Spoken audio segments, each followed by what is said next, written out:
Hello everyone. Today we are going to discuss about the classification system as well as taxonomy.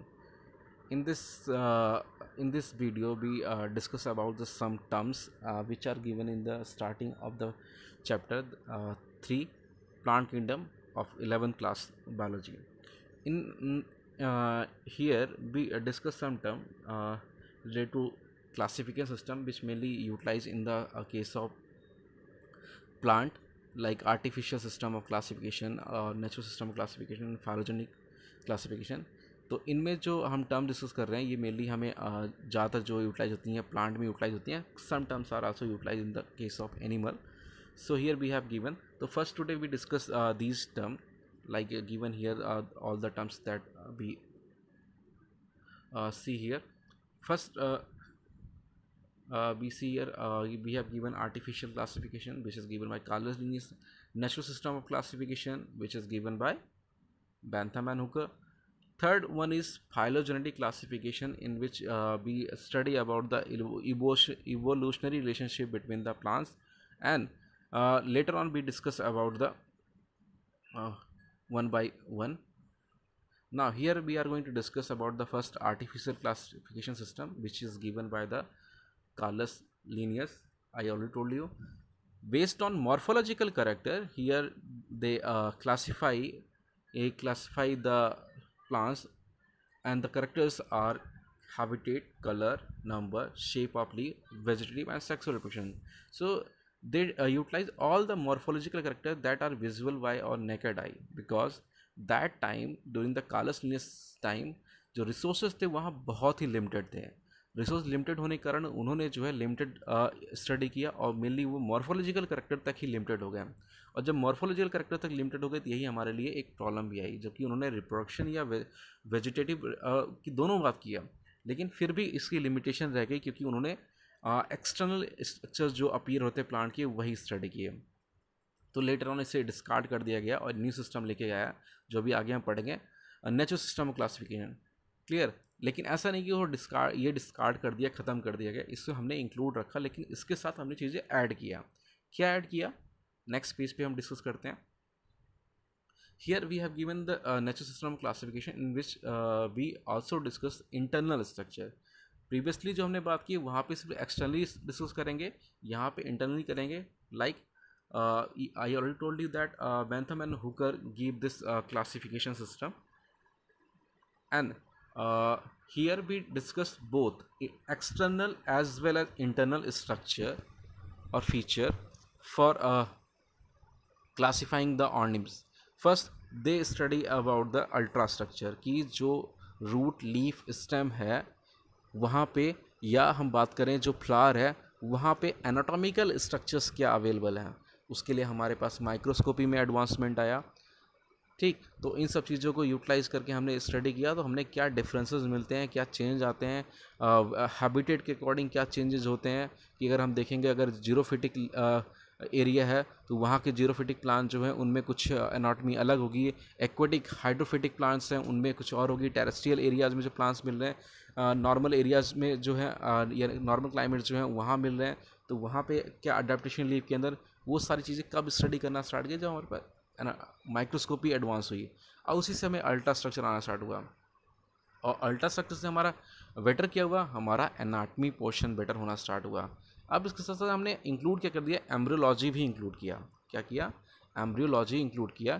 क्योंकि embryology में क्या होगा, simply जो हमारे डेवलपमेंट है कि सिंपली पहले रिप्रोडक्शन हमने पढ़ा कि गैमीट पॉलिनेशन के थ्रू ट्रांसफ़र हुआ, फीमेल तक ऑर्गन तक पहुंचा, फीमेल ऑर्गन पहुंचने के बाद वहाँ पोलन ट्यूब फॉर्म होगी, जायगोट बनेगा, जायगोट से एम्ब्रियो बनेगा. जायगोट से एम्ब्रियो कैसे बनेगा, माइटोसिस के थ्रू बनेगा, मियोसिस के थ्रू बनेगा. कैसे बनेगा वो, जायगोट मियोसिस के थ्रू जाएगा या माइटोसिस के थ्रू जाएगा, वो सब कब आया, जब हमने अल्ट्रा स्ट्रक्चर और माइक्रोस्कोपी पढ़ना स्टार्ट किया. फिर जो जायगोट से अगर एम्ब्रियो फॉर्म हो रहा है, जैसे हायर प्लांट की बात करें, तो वहाँ पे एम्ब्रियो फॉर्म होगा तो उसका डेवलपमेंट क्या होगा, उसमें स्ट्रक्चर्स क्या होंगे, और डिफरेंट में डिफरेंट स्ट्रक्चर आ रहा है. मोनोकॉट में कोई और स्ट्रक्चर आ रहा है, डाइकोट में कोई और स्ट्रक्चर आ रहा है. तो वो सारी चीज़ें भी हमारी यहाँ पे आना स्टार्ट हुई. कहाँ पे, एम्ब्रियोलॉजी में स्टार्ट हुई. फिर हमने कहा कि हमारे जो प्लांट्स हैं हमारे जो प्लांट्स हैं उनमें मेटाबॉलिक एक्टिविटीज़ अलग अलग चलेंगी, तो मेटाबोलाइट्स भी अलग अलग होंगे। जो मेटाबोलाइट्स हैं वो मेटाबोलाइट्स क्या एक्टिविटी परफॉर्म करें या प्लांट स्पेसिफिक है, और प्लांट स्पेसिफिक जब मिलना स्टार्ट हुए हमें, तो हमने किया उन प्लांट्स को अकॉर्डिंग टू देयर केमिकल्स, कि कौन से केमिकल कंपोज कर रहे हैं, उनकी बॉडी में फॉर्म हो रहे हैं, उन केमिकल्स के अकॉर्डिंग भी हमने प्लांट्स को क्लासीफाई करना स्टार्ट किया। इसके अलावा और भी है, फिजियोलॉजी है कि प्लांट्स की फिजियोलॉजी क्या, वो भी हमने इंक्लूड करना स्टार्ट किया। क्लियर? तो ये सारी चीज़ें जो है यहाँ पे हमने इंक्लूड किया, किसके लिए? नेचुरल सिस्टम ऑफ क्लासिफिकेशन के लिए। और यही रीज़न है कि हमारा जो नेचुरल क्लासिफिकेशन सिस्टम है ये काफ़ी ज़्यादा फॉलो होना स्टार्ट हुआ। और दूसरी चीज़ एक और स्टार्टिंग में बात की थी, यहाँ रिपीट कर दूँ, कि नेचुरल क्लासिफिकेशन सिस्टम ने बिल्कुल नहीं कार्लस लिनियस का सिस्टम छोड़ दिया, उन्होंने उसको एक्सेप्ट किया, लेकिन उन्होंने उसके साथ साथ एक्सटर्नल के साथ साथ इंटरनल भी स्टार्ट किया। क्लियर? पहले कार्लस लिनियस ने जो स्टार्ट किया था उसमें सिर्फ एक्सटर्नल था, लेकिन बैंथम हुकर जो लेके आए इंटरनल स्ट्रक्चर भी लेके आए। क्लियर? तो ये सारे फीचर्स हो गए हमारे किसके? आर्टिफिशियल की बात कर ली, नेचुरल की बात कर ली। अब नेक्स्ट जो बात करेंगे हम किसी करेंगे, हम करेंगे फाइलोजेनेटिक क्लासिफिकेशन की बात करेंगे। फाइलोजेनेटिक क्लासिफिकेशन एक तरह से ऐड ऑन था हमारे लिए किसमें? नेचुरल सिस्टम ऑफ क्लासिफिकेशन में। नेचुरल सिस्टम में सिंपली हमने इंटरनल एक्सटर्नल स्ट्रक्चर की बात की, लेकिन हमारे इंटरनल स्ट्रक्चर में जो मॉडिफिकेशंस आई है, जो इवोल्यूशन हुआ है, वो किससे इवॉल्व हुआ है? किससे इवॉल्व हुआ है? या सिंपली अभी पीछे जो अपलोड्स मैंने किए हैं, मैंने आपको सबसे पहले ऐसे नहीं, मैंने एंजियोस्पर्म कर दिया, फिर ब्रायोफाइट कर दिया, फिर टेरिडोफाइट कर दिया, फिर जिम्नोस्पर्म कर दिया। मैंने आपको ऑर्डरली एक्सप्लेन किया, और आपकी बुक में आप जाओगे तो वहाँ भी ऑर्डरली आपको अरेंज किया है, Thallophyta, bryophyta, pteridophyta, angiosperm. Why they arrange in this way? They arrange in this way because the evolution is occur. evolution जो अकर हुआ, evolution के अकर होने से क्या हुआ? फर्स्ट हमारे जो प्लांट्स थे एक्वेटिक प्लांट थे, एक्वेटिक प्लांट से हमारे क्या आना स्टार्ट हुए? हमारे टेरेस्ट्रियल प्लांट आना स्टार्ट हुए, लेकिन डुअल टेरेस्ट्रियल मीन्स में एम्फीबियन प्लांट्स आना स्टार्ट हुए। एम्फीबियन आने के बाद जो है हमारा फिर कंप्लीट टेरेस्ट्रियल आना स्टार्ट हुआ। तो हमने ये कैसे जाना? हमने ये जाना इवोल्यूशन पॉइंट ऑफ व्यू से। हमने जैसे अभी पीछे बात करें, हमने कहा ब्रायोफाइट्स फर्स्ट थे, और ब्रायोफाइट में हम देखते हैं हमारे पास करेक्टर कुछ होते ही नहीं है, हमारे पास ना तो उसमें कोई स्टेम लाइक स्ट्रक्चर मिलता है, कोई रूट लाइक स्ट्रक्चर मिलता है, ना ही हमें जो है लीफ लाइक स्ट्रक्चर मिलता है, लेकिन हमें टेरिडोफाइट में मिलना स्टार्ट होता है। क्लियर? और वहीं अगर हम देखेंगे some of the bryophyte also have this kind of appendages, like rhizoid की बात करें, राइजोड प्रेजेंट है जो रूट की तरह स्ट्रक्चर्स फॉर्म करेंगे। फिर लीफ लाइक स्ट्रक्चर्स हमें मिलते हैं, थैलोफाइटा में लीफ लाइक स्ट्रक्चर मिलते हैं, लेकिन एग्जैक्ट लीफ नहीं होते हैं, थैलस होते हैं, वो डॉर्सीवेंटल स्ट्रक्चर्स होते हैं। ठीक, तो फिर ये करेक्टर यहाँ पे नहीं, लेकिन तो फिर आगे मूव करते हुए टेरिडोफाइटा हमें वहाँ पे क्या मिलना स्टार्ट हो गया? हमें स्टेम मिलना स्टार्ट हो गई, रूट मिलना स्टार्ट हो गया, लीफ मिलना स्टार्ट हो गया। उसके साथ साथ हम बात करें वेस्कुलर टिश्यू भी डेवलप होना स्टार्ट करें। लेकिन अगर हम स्टार्टिंग के कुछ टेरिडोफाइट जो हैं उनको भी स्टार्टिंग के लास्ट के भी ऐसे भी क्लासीफाई करते हैं, आप हायर क्लास में पढ़ोगे इसके बारे में। तो स्टार्टिंग में जो कुछ हमें ऐसे टेरिडोफाइट मिलेंगे जिनके कैरेक्टर सिमिलर होंगे किससे? ब्रायोफाइटा से। वहीं लास्ट के हम बोलें तो कुछ ऐसे टेरिडोफाइट होंगे जिनके कैरेक्टर सिमिलर होंगे किससे? जिम्नोस्पर्म से। इससे मैंने बताया कि नीटम हमारे पास एक जीनस, इसके अंदर हमें हेट्रोस्पोरी देखने को मिलती है, और हेट्रोस्पोरी जो है सीड फॉर्मेशन के लिए पहला स्टेप है, सीड फॉर्मेशन के लिए पहला स्टेप है। तो वहीं से माना जाता है कि हेट्रोस्पोरी हुई, इसका मतलब क्या हुआ कि अब मेल गैमिट फीमेल गैमिट अलग प्लांट बॉडी में फॉर्म होंगे, और फिर पॉलिनेशन होगा, फर्टिलाइजेशन होगा, और सेक्सुअल रिप्रोडक्शन स्टार्ट हो जाएगा, जिससे सीड फॉर्मेशन की प्रोसेस स्टार्ट हो जाएगी। क्लियर? तो ये सारी चीज़ें भी हो रही थी। तो यहाँ पे आया कि जब हम ये क्लासीफाई कर रहे हैं, आर्टिफिशियल पे किया और नेचुरल पे किया, एक्सटर्नल इंटरनल फीचर देख रहे हैं, क्यों ना हम इवोल्यूशन पॉइंट ऑफ व्यू से भी देखें। तो फिर हमने एक और ऐड कर दिया गया, एक्सटर्नल इंटरनल के साथ इवोल्यूशनरी रिलेशनशिप यूज़ करना स्टार्ट कर दिया कि भैया अब हम क्लासीफाई करेंगे तो हम क्या करेंगे? इवोल्यूशन पॉइंट ऑफ व्यू देखेंगे तो हम क्लासीफाई करेंगे। ऐसे अभी आप पढ़ोगे, क्या नाम है, 10th में वैसे पढ़ चुके हो आप, 11th में ही आप 11th में ही मिलेगा आपको पढ़ने को अभी नेक्स्ट चैप्टर में, आप पढ़ोगे एनिमल किंगडम में कि जो फाइलर्स अरेंज किए गए हैं वो ऑर्डरली अरेंज किए गए हैं। फिर आप पढ़ोगे जैसे कॉर्डेटा में पढ़ोगे कि जो है कुछ में 2 चैम्बर्ड हार्ट प्रेजेंट है, फिर 3 चैम्बर्ड प्रेजेंट है, फिर 4 चैम्बर प्रेजेंट है हार्ट। तो अब ऐसा क्यों नहीं हुआ 4 चैम्बर हार्ट प्रेजेंट है, फिर 2 प्रेजेंट है, फिर 3 प्रेजेंट है? Why they arrange in a sequential order कि 2 3 4?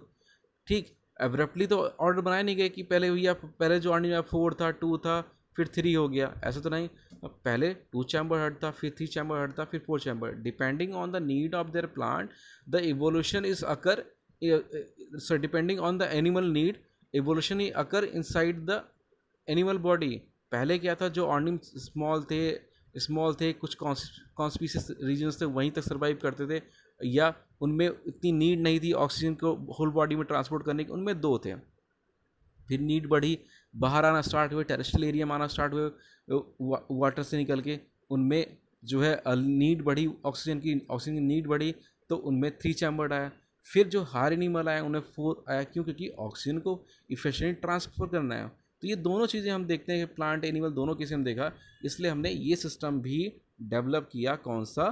फाइलोजेनेटिक सिस्टम क्लासिफिकेशन, जिसके अंदर हम क्या किया, फाइलोजेनी फॉर्म करेंगे ईच एंड एवरी एनिमल की। या अगर आप जैसे जेनेटिक डिसऑर्डर, ये कई बार डॉक्टर के पास जाओ तो वो भी आपकी पूछेगा, अगर किसी को डायबिटीज़ हो रखा है, पेरेंट्स की बात करो आप, तो अगर डायबिटीज़ हो रखा है तो वो बात करना स्टार्ट करेगा कि आपके फादर को डायबिटीज़ था, उनके फादर को डायबिटीज़ था, आपके फादर को डायबिटीज़ नहीं था तो आपके ब्रदर को डायबिटीज़ था, सॉरी आपके फादर के ब्रदर को डायबिटीज़ था, फादर के ब्रदर को डायबिटीज़ है, या आपकी मदर के फादर या मदर को डायबिटीज़ था।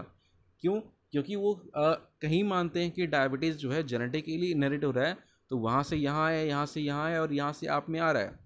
क्लियर? तो वो भी क्या हुआ, इवोल्यूशनरी पॉइंट ऑफ व्यू हो गया कि हम फाइलोजनी बनाएंगे हर एक चीज़ की, उसके अकॉर्डिंग क्लासीफाई करेंगे। ये बात किसने स्टार्ट किया?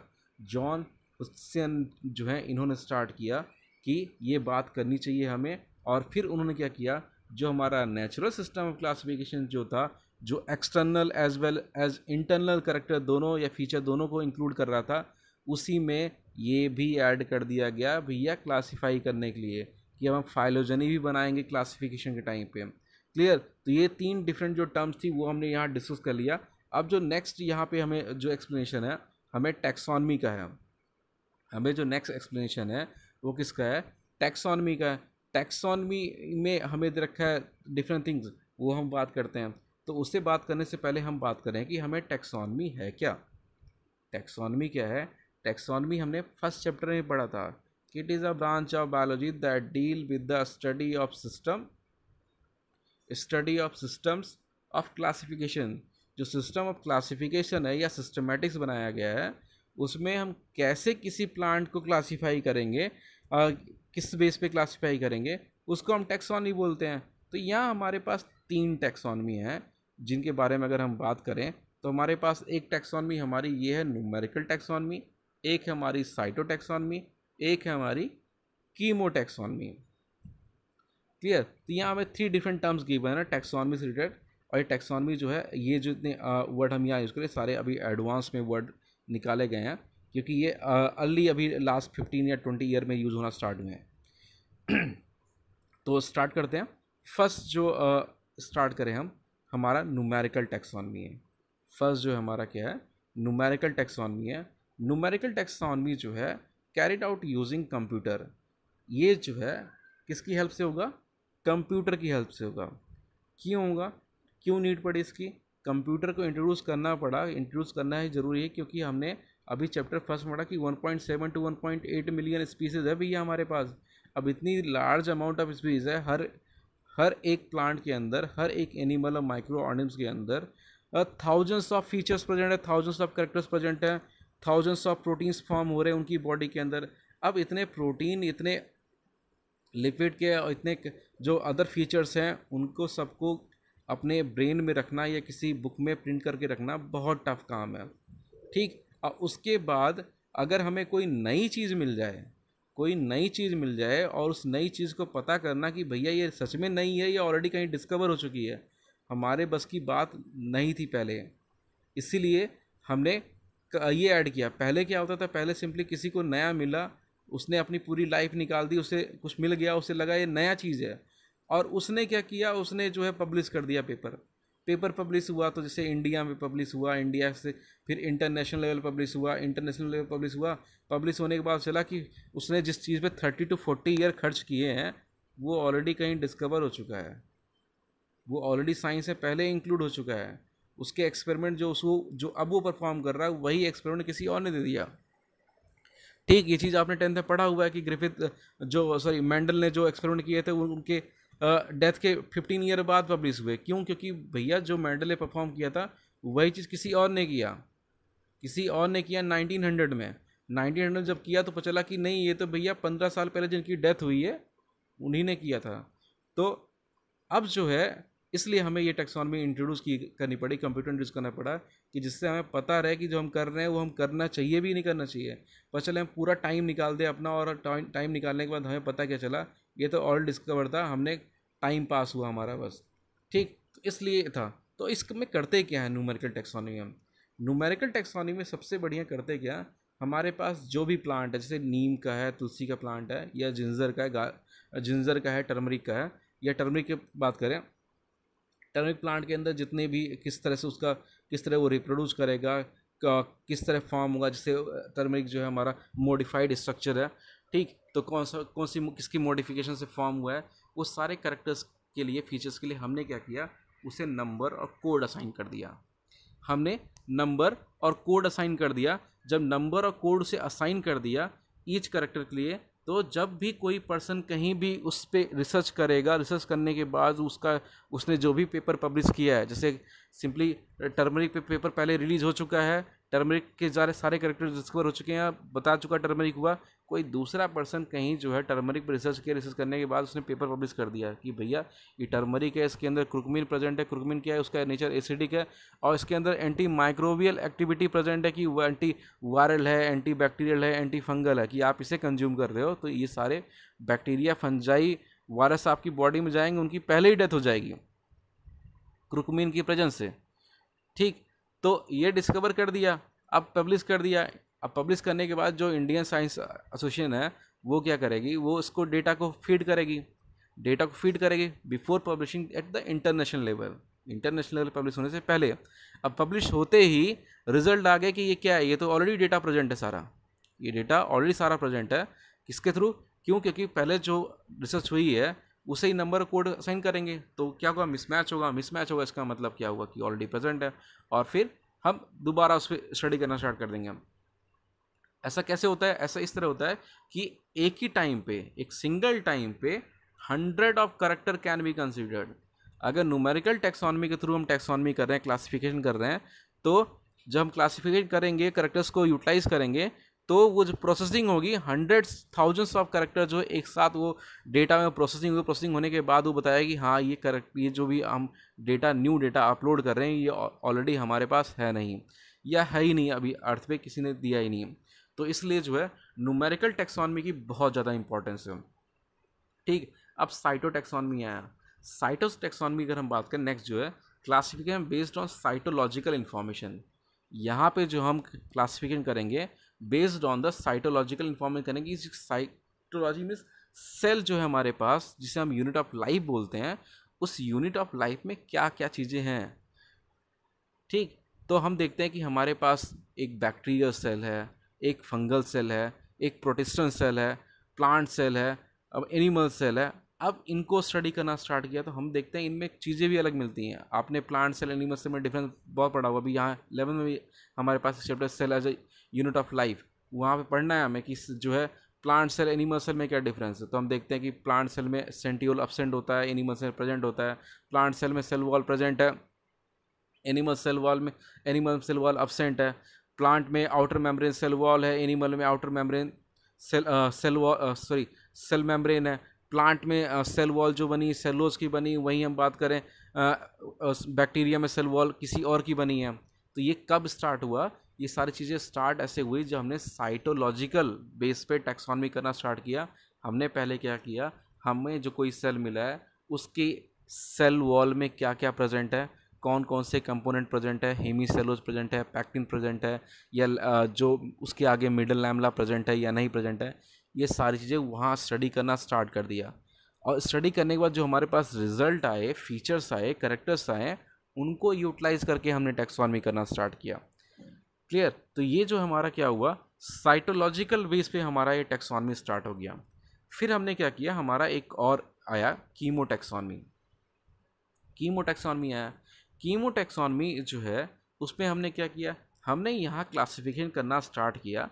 हमने यहाँ क्लासिफिकेशन की यूज़ करना स्टार्ट किया केमिकल कॉन्स्टिट्यूएंट ऑफ प्लांट।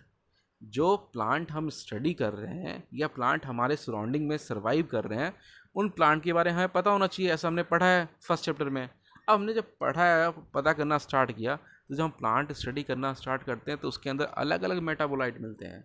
किसी के अंदर अल्कोलाइड मिलेगा, किसी के अंदर टॉक्सिन मटेरियल मिलेगा। हम बोलेंगे कि ये इसे कंज्यूम करेंगे तो डेथ हो जाएगी, इससे अगर ये हमारी बॉडी से टच होता है तो इचिंग होगी। तो भैया अगर हम इससे कंज्यूम करते हैं हमारी डेथ क्यों होगी? जिसे कैस्टर बीन्स हैं, कैस्टर जिसे अरेंडी बोलते हैं, उसका ऑयल भी यूज़ होता है। उसके अंदर एक केमिकल होता है राइसिन होता है। राइसिन आपने बहुत सारी मूवियों में देखा होगा, साउथ इंडियन मूवी में बताते हैं कि वो जो है सिंपली देखेंगे कि जो एक्टर पास हो रहा है, पास होने के बाद जो है, या एजेंट जो है आपस में पास होने के बाद किसी पर्सन को हल्का सा इंजर्ड किया, इंजर्ड करने के बाद 10 सेकंड में उस पर्सन को पैरालिसिस होने के बाद जो है डेथ किससे हुई? राइसिन से हुई। ठीक, राइसिन जो है वहाँ भी यूज़ हुआ। क्या नाम है, अगर हम बात करें एक जो है 1940 की वार है, वहाँ पे बहुत सारे यूज़ किया गया और किसी को पता नहीं चला कि वो मटेरियल क्या है।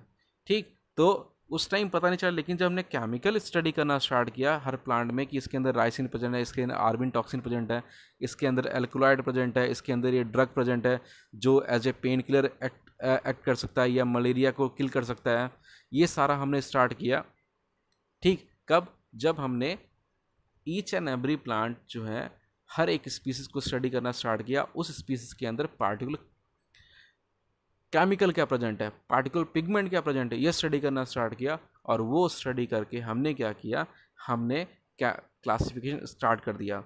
तो अब जो हम क्लासिफिकेशन करते हैं, फर्स्ट हम क्लासिफिकेशन करने के लिए हम यूज़ करते हैं कंप्यूटर, यूटिलाइज करते हैं कि जितना डेटा मिलता जाएगा सारा स्टोर करते जाएंगे। ठीक, और उसे नंबर कोड प्रोवाइड करते जाएंगे।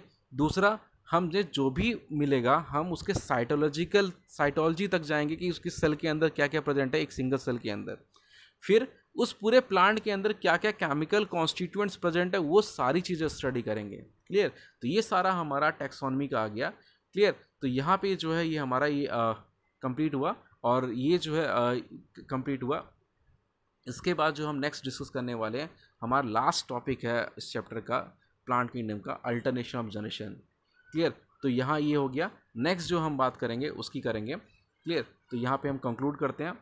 नेक्स्ट जो हमारा अपलोड होगा वो किस पे होगा, हमारा होगा अल्टरनेशन ऑफ जनरेशन, जो कि लास्ट टॉपिक है। Thank you.